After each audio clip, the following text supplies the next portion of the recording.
everyone, I am Rebecca from ChemKnits, and I am preparing to add some zip tie resists onto this yarn.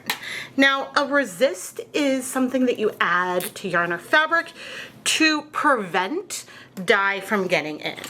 So for example, if I take our zip tie, and I'll probably do this with two, I'm going to use like some extra dark zip ties that probably are stainers.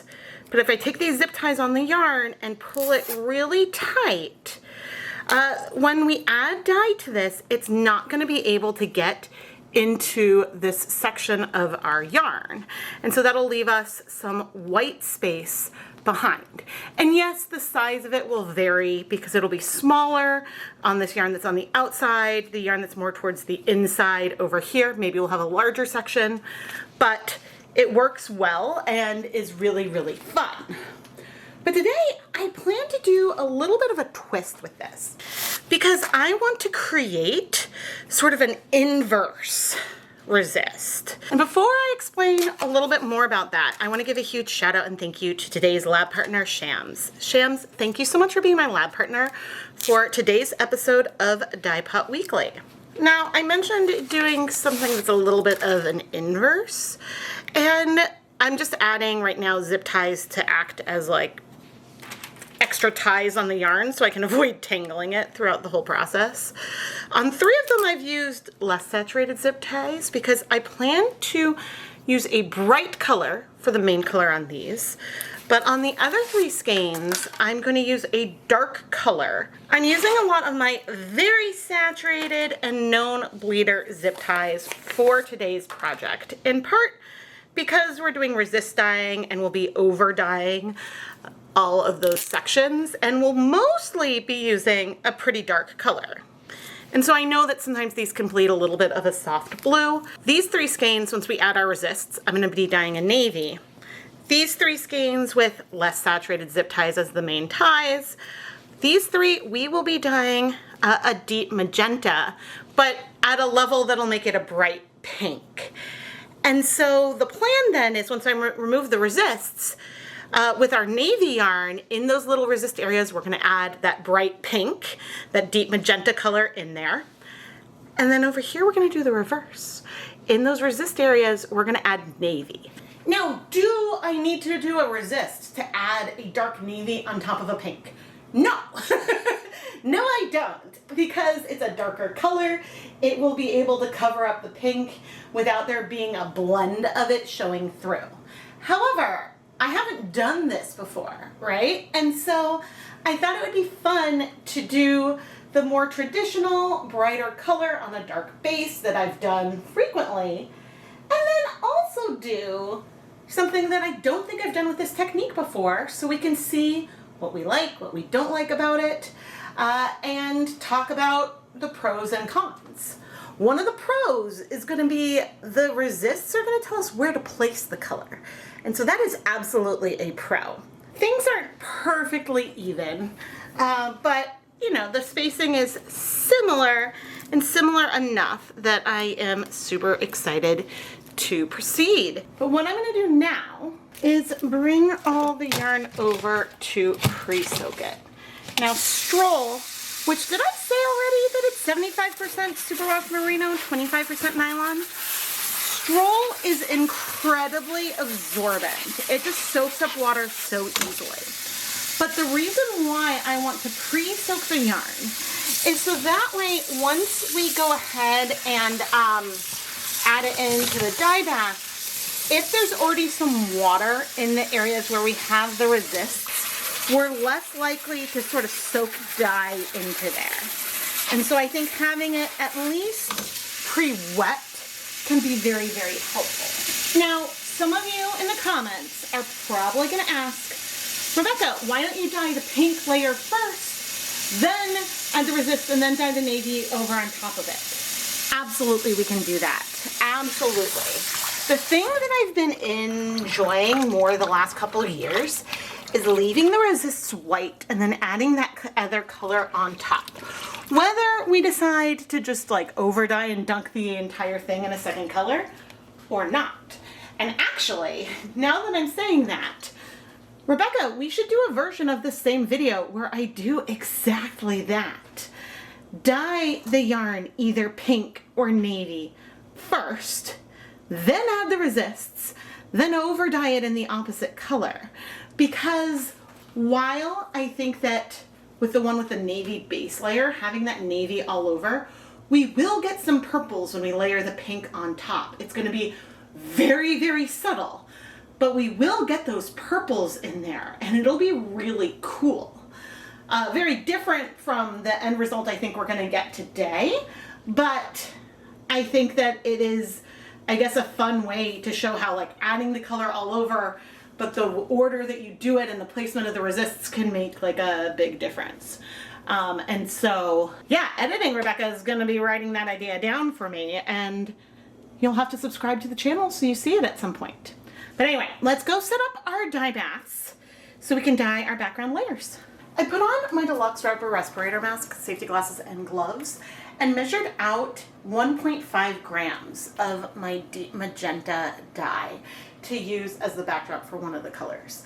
I already have a dark navy dye stock ready to go. I actually have a little bit of a deep magenta dye stock as well, but not enough to dye the background color. I'll use that older dye stock for painting in the bright pops on our navy yarn. Now I could go ahead and make more of a dye stock. I love having a stock of deep magenta around, but honestly, it is easier to just, if I know I want 1.5 grams of dye, it's easy to just weigh that out, dissolve it in hot tap water, and then be good to go because I know I can use everything there.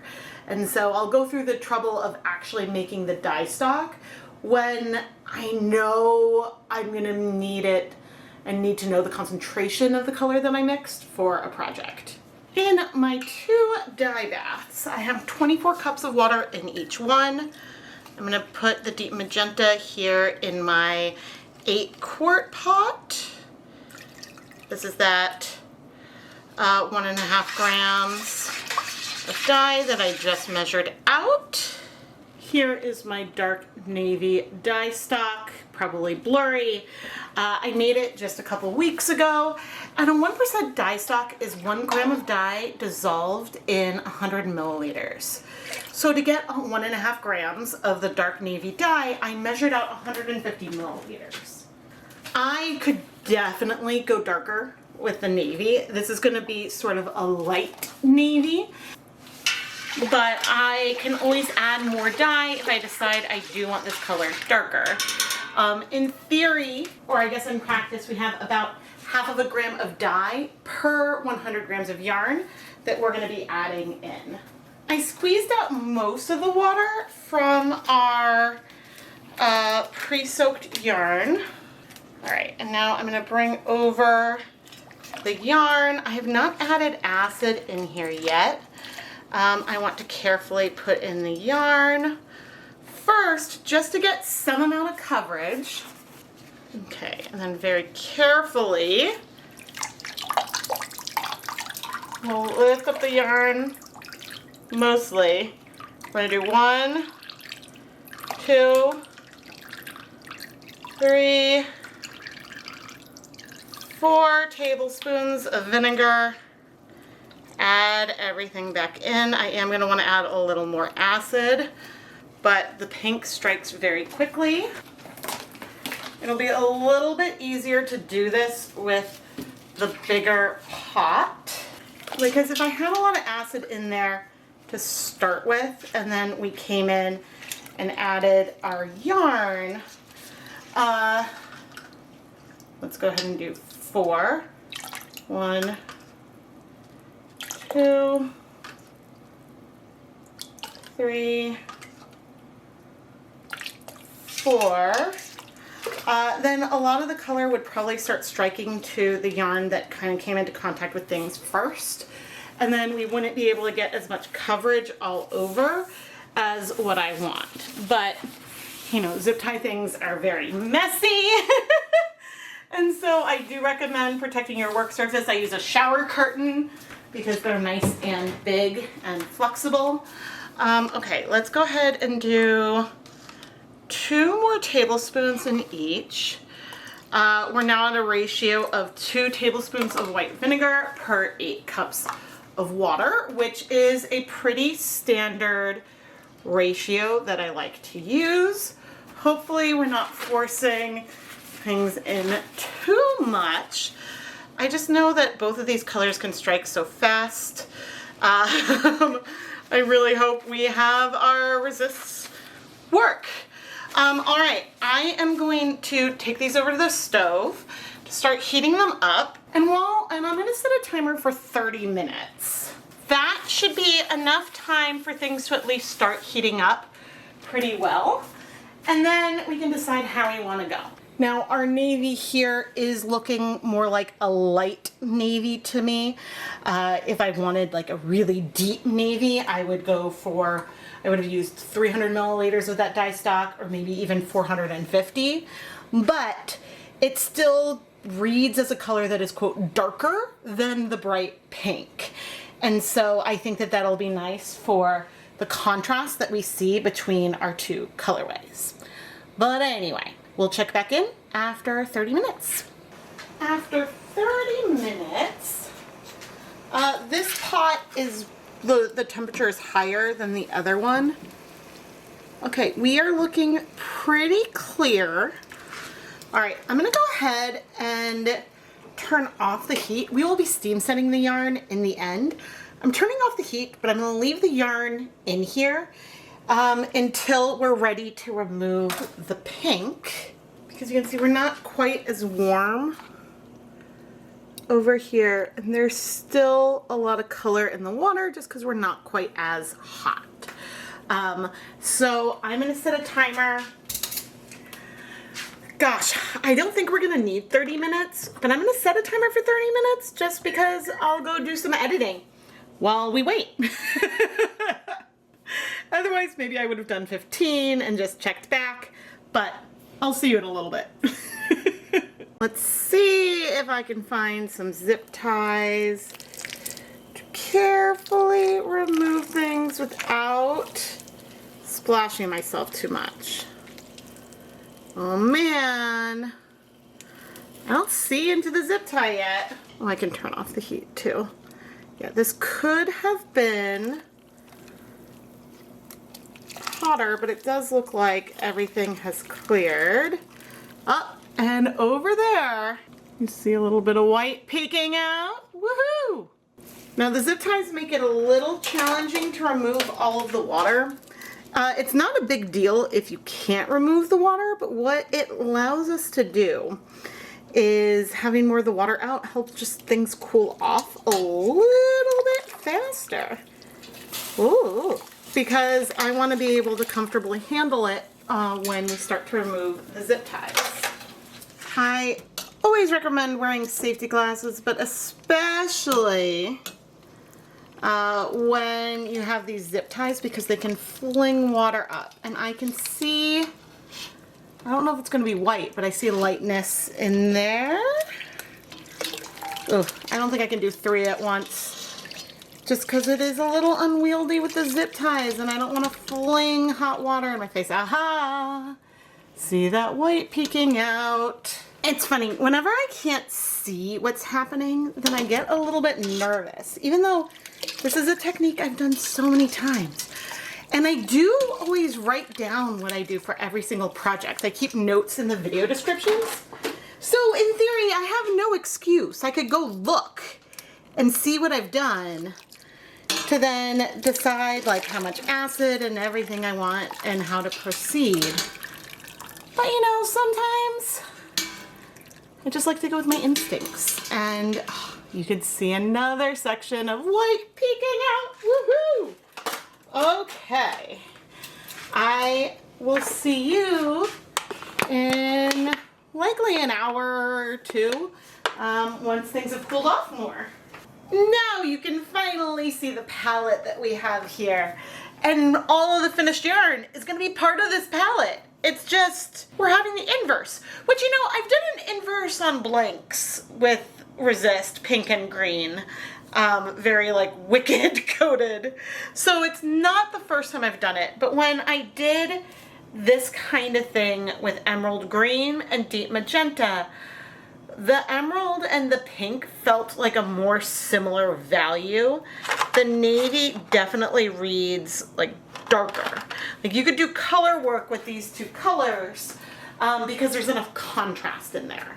Let's zoom in for the first removal of zip ties for each color. Apparently there is a way with the zip ties that don't have the little like release on it. There is a way to release it with like pliers or something on regular zip ties, but I still like these removable nylon ones. And then as we open it up, you can see the size of our resist point. It is thinner on the outside and thicker in the middle, but we have the stark white against the navy. And the same should be true with the pink. As I mentioned, oof, check out that contrast. Deep magenta and navy are both colors that you can glaze with, which means that they can strike really quickly. Now, we do have a little bit of a pink speckle.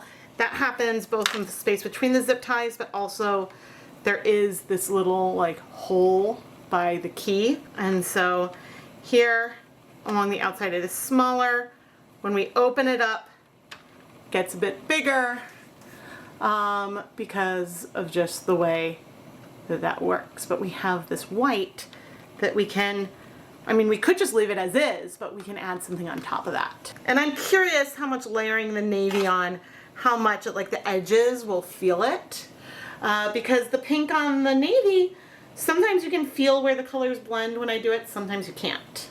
But now I'm gonna finish removing all of the zip ties so that way we can get ready to dye these white sections. You know, things line up pretty well. And so as we go, I'm gonna set it aside to prepare the colors to add on. I will want to be careful. I don't want to have to deal with using plastic wrap, but I also don't really want transfer outside of these areas. There is a little bit of blue transfer from some of the zip ties on here, but since we're about to add the navy, I'm not concerned about that. I just wanted to point it out. Let's prep our dyes. I thought a lot about how I wanted to add the color on to our yarn. And I considered squeeze bottles, but I think I'm gonna go for a foam brush. Even though we don't have any thickener or anything in here. Currently in each cup, I have 1/3 of a cup of water. And to it, I'm adding 1 tablespoon or 15 milliliters of our acid dye. This should be more than enough. Uh-oh. This should be more than enough dye for our project. And if it's not, I can easily mix more. I've got just one of our skeins, and I'm using like a really thin foam brush here because I'm going to take this color and apply it. Now, if the color feels way too light, I can always add more. And it will spread even without guar gum over these edges a bit, especially once I flip it over. Just because when trying to get coverage, that's what's going to happen. Now, one good thing is that I did go ahead and squeeze out more liquid from the yarn before I removed the zip ties to just make my life a little bit easier. And through that process of squeezing it out, that also helped move acid into these sections.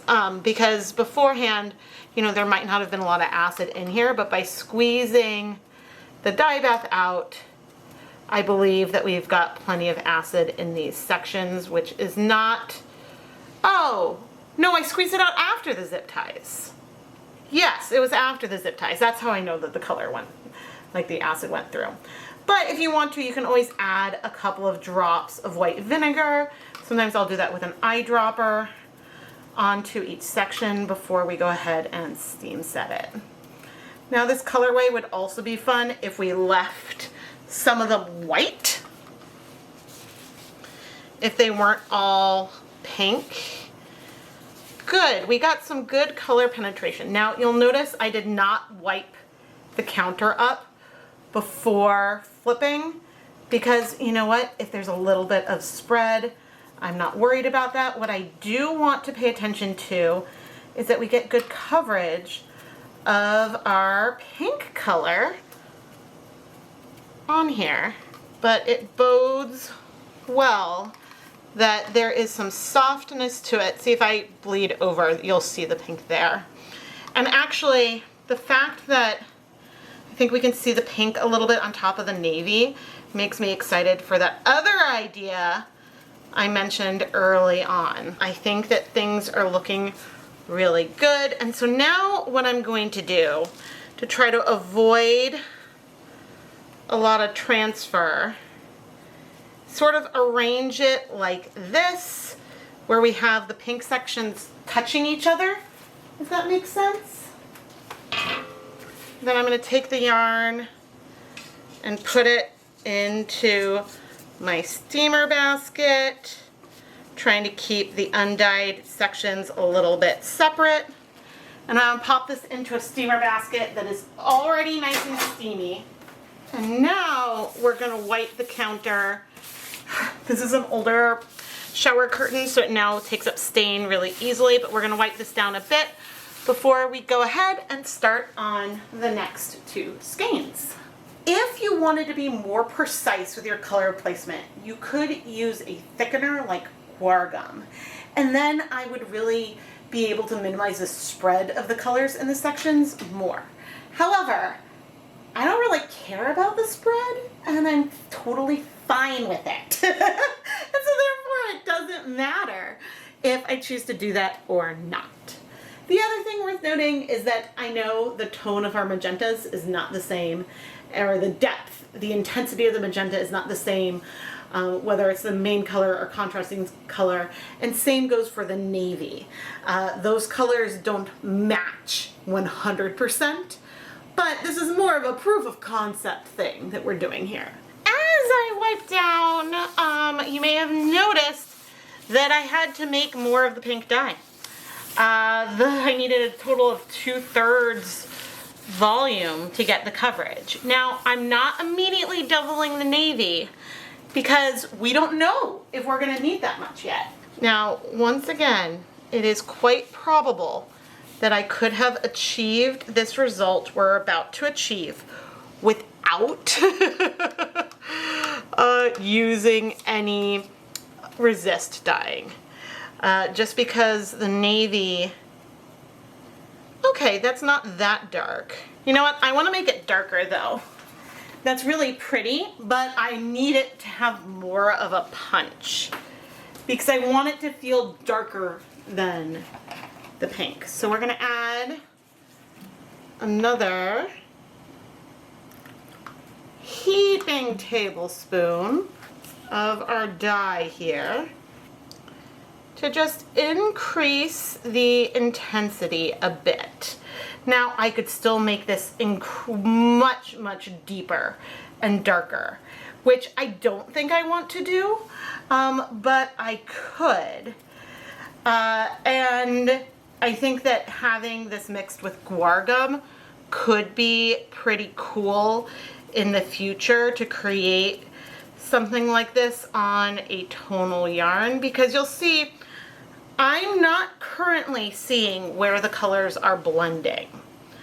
I believe that if we had a navy yarn and then over dyed it with the pink, you know, as I'm now thinking about doing for that future video or what have you, it's possible that the pink will make like a shift. You know, I see some color in the transition, but what I also see is that, you know, the overlap. Whoops, I know I said that I was gonna wipe things up before I flipped, and then I totally did not. Now I'm trying to not press too hard, and I don't know about you, but I feel like I'm using way less volume of dye because I think as this color spreads, you know, it's overtaking that pink a little bit more than what I had seen the pink do on the navy. And I know I just got some drips of it there. Like here it is quite thin. So I'm trying to not have everything be perfectly even. And you know, it occurred to me, I don't have to do that like circle thing that I was doing with the pink on the navy, because I can just do this. I don't need to make it that hard on myself.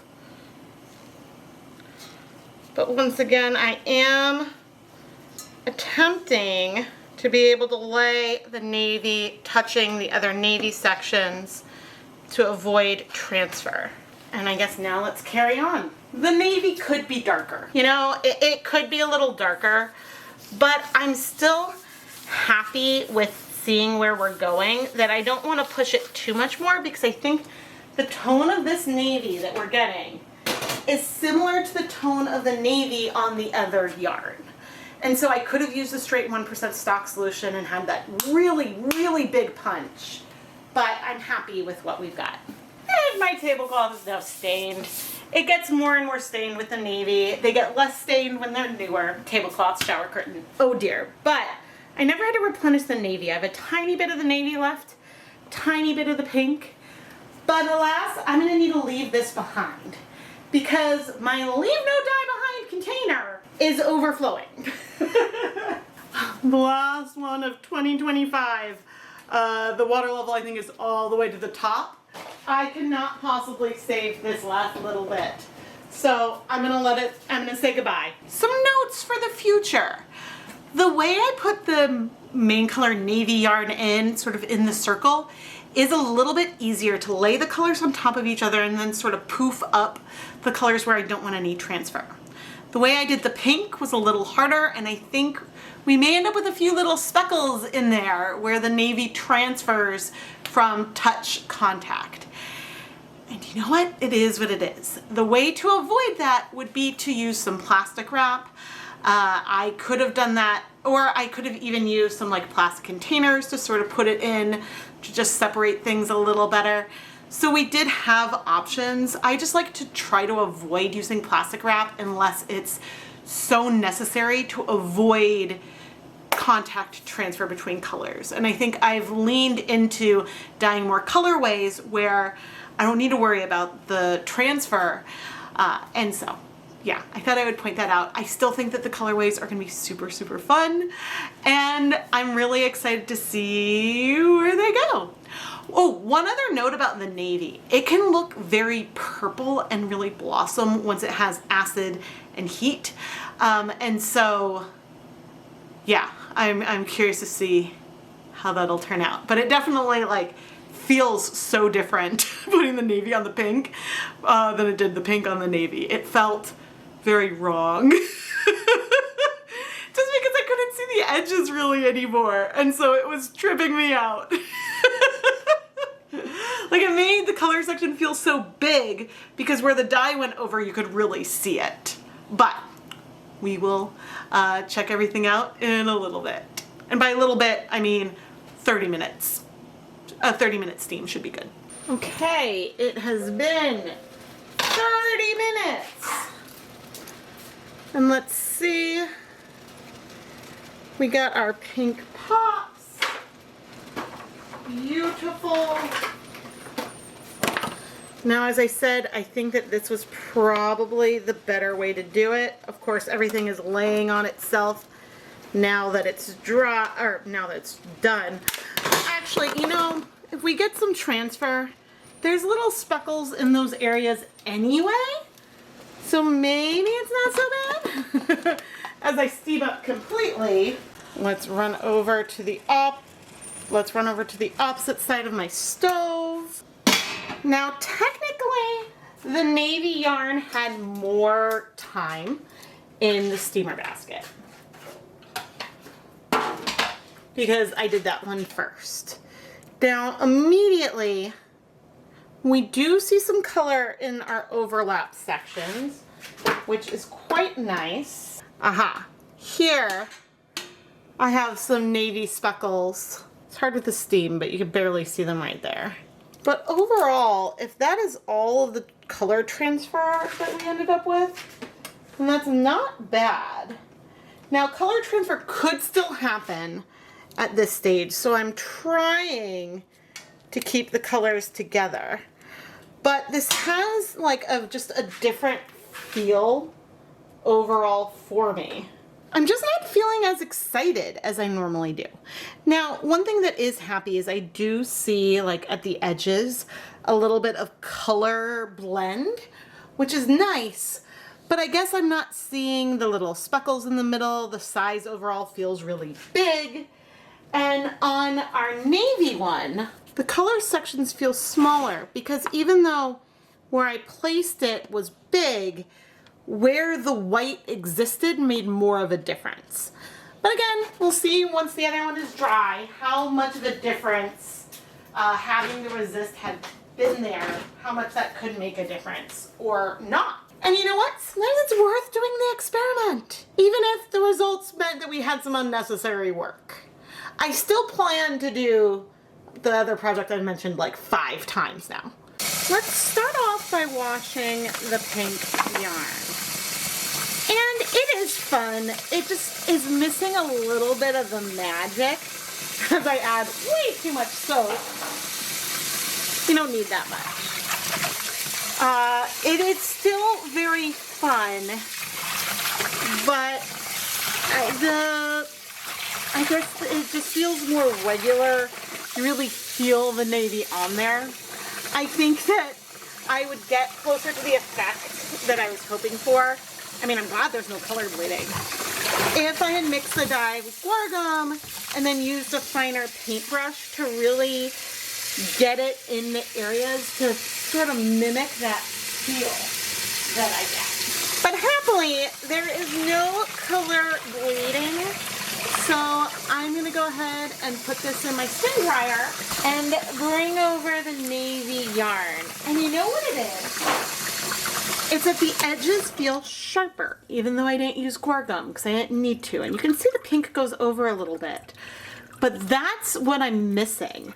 The sharpness that we get from the resist. Because normally, if you don't do the resist, and I mean, I wouldn't be able to paint it on like that. But we saw what happened when we painted the navy on, and we got something that still looks good. It's just softer and not as punchy as what I have here. And so this one is my favorite, I think. And maybe it's just the time of day, but the navy is looking very gray to me right now. I don't think it would look that way in daylight. Unfortunately, fall in Massachusetts, it gets dark at like 4 o'clock. Unfortunately. Now, this isn't to say that the yarns may not feel similar and inverse when worked up. I won't be making a swatch for this video, but so there might be more similarities between them at that point. But for right now, I don't know, I just love it. So anyway, I'll hang everything up to dry and we'll see how my tune changes when we're looking at all the finished dry yarn together. Did I say on camera that I felt like this yarn was looking gray and not navy? Because something weird happened. And that weirdness seems to have happened in between the time when I removed the zip ties and then applied the pink, and then when I removed the yarn from the steamer basket. Because the color is absolutely more gray and less navy. It's still very beautiful. Just, what? Some of the navy pigments turned brown. Like, I also swear, like, I don't remember having something quite this light. I suppose it could have been towards the interior when I was adding the pink, but I feel like things are way less saturated and a lot more pastel overall. And then there are these hints of brown. I think something happened with the pigment. And this is just boggling my mind because there's areas that still feel very navy. And then there's areas like on the same skein. And then there's areas on a skein that is from the same batch that feel way more gray and less navy and have those hints of brown. So I don't know what's going on. I do know it has something to do with temperature, and I'm not the first person to have seen this happen with navy. I had something like this, like a rust color surprise show up one time when I was using, I forget if it was gunmetal or blued steel, a navy type color, and there was nothing remotely rust that I added in, and I was very surprised. But yeah, I don't know, because there are very few times I've seen something shift in a steamer basket. And so I don't know if it has to do with the really high acid and then the steamer basket or what. Like, I really don't have an answer, except that I know others have seen this happen before and not have a good explanation, because again, doing things they've done many times. Now, clearly, I'm going to need to repeat this, doing some kind of resist dye with navy, and then maybe I'll do it, not add color in the middle, but I'll steam set one skein, not another, and compare it. I think that seems to be the way to do the experiment, but the yarn is still gorgeous. So thankfully there's that. And I may not have steam set already dyed navy, but I have hand painted a lot of sock blanks, a lot of yarns with navy, and then steam set that. And so here on the pink yarn, like, these are supposed to be the same color from the same stock solution. The only difference was that this is part of a double process and this was a single process. What? Like, there's the same amount of acid. Now, I suppose one other difference is that I steam set this for 30 minutes and then left it in the steamer basket for an additional 10 while things were happening over here, but that still shouldn't make a difference. And yeah, I mean, there's areas that still feel more navy, but it's just different. And I remember feeling like this was going to be a little lighter. I don't know. But you know what? Even though we don't have the perfect inverted set here, which was the goal for the video, we now have a mystery that we can try to unravel in a future video. And whether or not I can repeat the conditions, that I can't tell you. All I know is that we observed something here today, and I'm going to try to use the conditions that I used here as well as I possibly can. And if we zoom in on one of the resist marks here, you can see a little bit of the pink spreading onto the darker color, but mostly you don't notice that. And I'm happy that on the reverse, the pink is showing through our navy section here. So you do see it, but the difference here is that that is more dramatic. And so you're still seeing the navy more. It's the pink that becomes more subtle within the navy section. And so if we look at them side by side, with the dark background, the area that was white that we added color over pops. And over here, the dark we added on top is what pops. Which again is what we expected, but it's one thing to expect it and another thing to see it. But what this does do is give me confidence for the first additional experiment I mentioned in this video, which would be to dye all over everything both times. And so I do think we would see a difference between the navy that was over white and the navy that is over a pink. But I'm excited to do that experiment as well, and maybe we will go ahead and use the exact same colors. Now, all this yarn is still super fun together. It would be really fun to do something like stripes, where you swap between them, even though the navies aren't the perfect match. I still think there would be something fun about having alternating sections with little pops of the other color. I think that, I don't know, that the idea of doing that amuses me. Shams, thank you so much for being my lab partner for today's episode of Dyepot Weekly. I really hope you've enjoyed the video and that you're gonna love your yarn. Now, even though we had the graying that we can't explain, this I think is my favorite of the two colorways. I love the extra dimension, and I don't think that I could do that again intentionally, but I really, really, really like it. And so I think this is what I'm going to send you today. And so I hope I made the right choice. It's always the problem when I dye multiple colorways in one video, is deciding what to send my lab partner. Shams, thank you again. I am Rebecca from ChemKnits, and I try to share everything I can about my dyeing process. So that way when something happens and I can't necessarily explain why, that way I'm honest, right? When something happens that I didn't expect, when I make a mistake, which I don't think I actually made a mistake, I think something unexpected happened, I still try to share that and show it because it's a real part of the dyeing process. Maybe some of you can help me, just like maybe my experience and the things I've learned along the way can help you. And so it's very much a two-way street. So I always appreciate it when you leave comments, even if it's criticism, hopefully constructive, but I appreciate that feedback because that also helps me continue to learn and grow as an artist. So please subscribe and turn on notifications. All of that is free and helps make sure that YouTube can let you know when I post new content. And engaging with the videos, giving them a thumbs up, leaving a comment below, even if it's just an emoji, that helps the algorithm. Engaging with the videos helps YouTube know that you appreciate the content, and then they're more likely to share it with other people. Thank you all so much for watching.